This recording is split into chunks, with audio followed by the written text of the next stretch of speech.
For years, the Dead Sea has been a source of wonder and amazement, but now something has happened that left scientists scratching their heads. The once bustling waters have disappeared, leaving behind a dry and desolate wasteland. But what's even more shocking is what's been uncovered in the wake of this massive event. What could it be? Join us as we explore the mystery of the Dead Sea's disappearance and the shocking discovery that's been unearthed. The Dead Sea, also known as the Salt Sea in Hebrew, is located on the land boundary between Israel and Jordan. It is the lowest point on the face of the planet. It is a lake in all except name, yet it is 430.5 meters below sea level. It is loaded with salt, and it almost entirely lacks any form of life. In addition to this, its depth of 304 meters makes it the deepest salt lake in the entire globe. The following is the list of some of the mysteries surrounding the Dead Sea. Is there no sign of life in the Dead Sea? Surprisingly, the Dead Sea isn't as lifeless as its name suggests. Yet, because of the high concentration of salt in the body of water, larger animals such as fish and frogs are unable to live there and continue their species. Much more than all of the seas and oceans combined. The Dead Sea, on the other hand, is capable of harboring microorganisms. What causes the Dead Sea to have such a high salt content?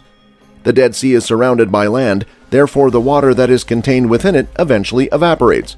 Massive amounts of salt were left behind, enough so that the density of the salt was high enough for individuals to float on top of it. Why do travelers make the trip to the Dead Sea? Because of the lake's stunning scenery, which includes water the color of turquoise and mountains on all sides, it is a common place for people to go on vacation. But there is more to the Dead Sea than first appears to be the case. Both the water and the mud are thought to possess therapeutic powers because of the high mineral content. Acne, psoriasis, cellulite, and painful conditions ranging from arthritis to muscular aches are just some of the conditions that bring visitors from all over the world to its shores. When was the Dead Sea mentioned in the Bible? The territory surrounding the Dead Sea is said to have been teeming with life and water, but after God punished the cities of Sodom and Gomorrah with a deluge of fire and brimstone, the area was turned into a barren wasteland. It is referred to numerous times as the Salt Sea, the Sea of Arabah, and the Eastern Sea, and it is mentioned in a variety of legends, such as the one about Lot's wife. The text states that two angels pay a visit to Lot and his family and persuade them to leave their home before the arrival of the end of the world. They warned them not to turn around, but Lot's wife couldn't resist taking a quick look behind her and was punished for it by being turned into a pillar of salt. Her pillar is still there to this day. You may find it tucked away on Mount Sodom, close to the lake. David is reported to have taken sanctuary in the vicinity of Ein Gedi, which is currently the location of a nature reserve and an Israeli communal settlement known as kibbutz. David was on the run from King Saul, who wanted to kill him. In addition, the region of the Dead Sea is home to the historic Fortress of Masada, which was the location of a valiant act of resistance perpetrated by Jews against the Roman Empire. After the Romans destroyed Jerusalem and King Solomon's temple in the year 70 CE, a group of Jewish rebels known as zealots sought refuge in the citadel, according to historical chronicles. There, they engaged in combat with the armies of Rome, and when the Romans were on the verge of breaking inside the citadel, the zealots decided to end their lives rather than being taken prisoner by the Romans. To this day, the history of Masada is recognized by both Jewish people and Israelis as a demonstration of the tenacity and resolve of the Jewish people. Caves are abundant in the region surrounding the Dead Sea, and several ancient Jewish sects called these underground homes.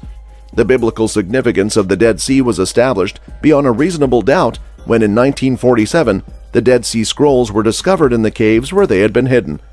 Does it ever snow in the area around the Dead Sea?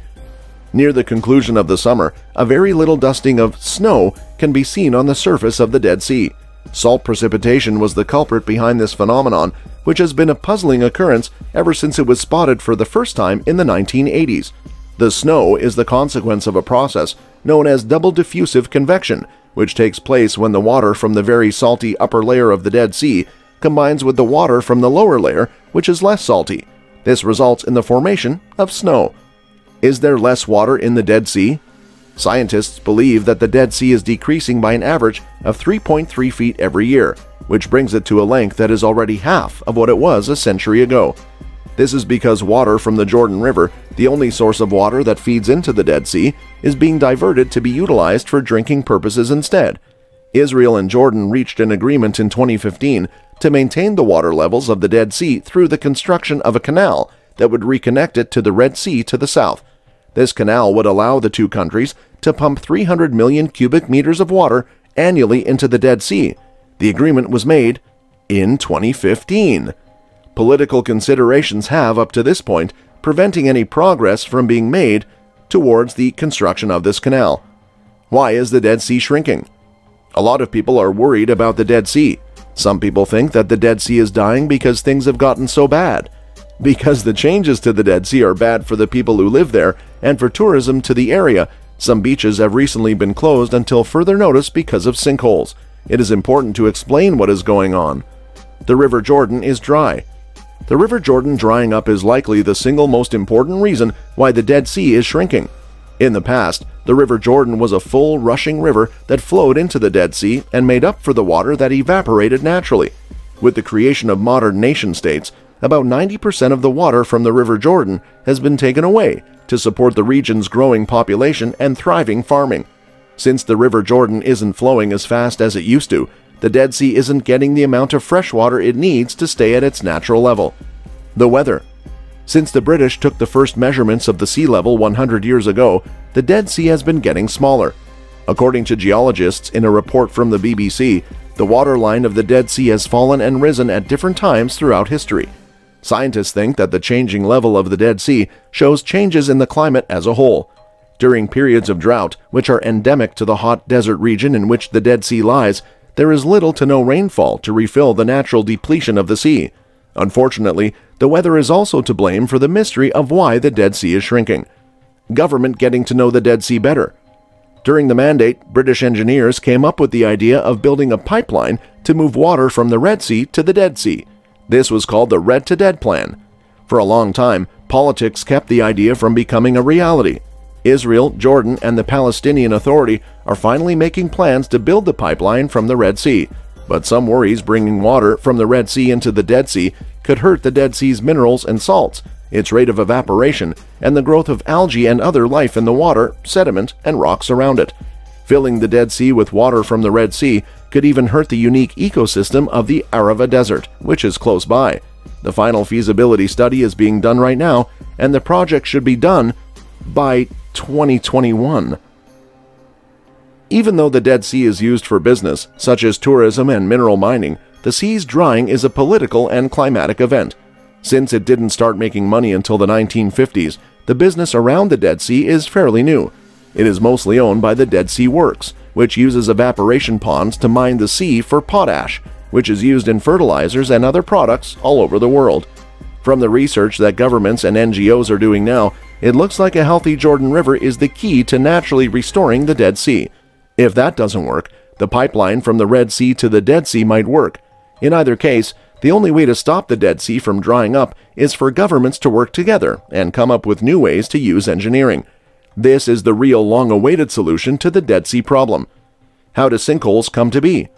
Aside from changing the landscape, the shrinking of the Dead Sea has had a big and bad effect on the area around it. As the water goes away from the shoreline, so does the fresh water in the aquifers around it. In the process, this fresh water dissolves the salt deposits that are hiding under the surface. Without anything to hold it up, the land above these deposits falls apart, making sinkholes. About 3,000 sinkholes have opened up around the Dead Sea in the past 20 years. As they come out of nowhere, they can be very dangerous. So far, they have destroyed parts of roads, buildings, fields, and other places. Experts think that the villages and kibbutzim near the Dead Sea are in danger as well, as are the hotels in the area. But you shouldn't let that stop you from going to the Dead Sea and enjoying the beauty and attractions. The Geological Survey of Israel keeps an eye on the area and publishes maps every 2 years that show all the dangerous spots. So you will be safe if you know what's going on and pay attention to the signs on the way to the Dead Sea. How can we stop the Dead Sea from getting smaller? The only good news is that as the Dead Sea level goes down, its saltiness goes up. This means that eventually evaporation will slow down and a new balance will be found. Even though it will shrink a lot, the Dead Sea will not go away, but it will probably take decades to reach this balance. Unfortunately, it is hard, if not impossible, to stop this process. Israel and Jordan signed an agreement in 2015 that says they'll spend $9 million to try to keep the water level in the Dead Sea stable. In this plan, 300 million cubic meters of water will be pumped into the Dead Sea every year, and a canal will be built to connect it to the Red Sea. This will give both countries access to water. We hope that this plan will at least stop things from getting worse. What is the prophecy of the Dead Sea? Lastly, a strange thing that is said to have happened recently at the Dead Sea is making some people think that maybe we don't know exactly what's going on. Maybe it's all because of the prophecy about the Dead Sea drying up.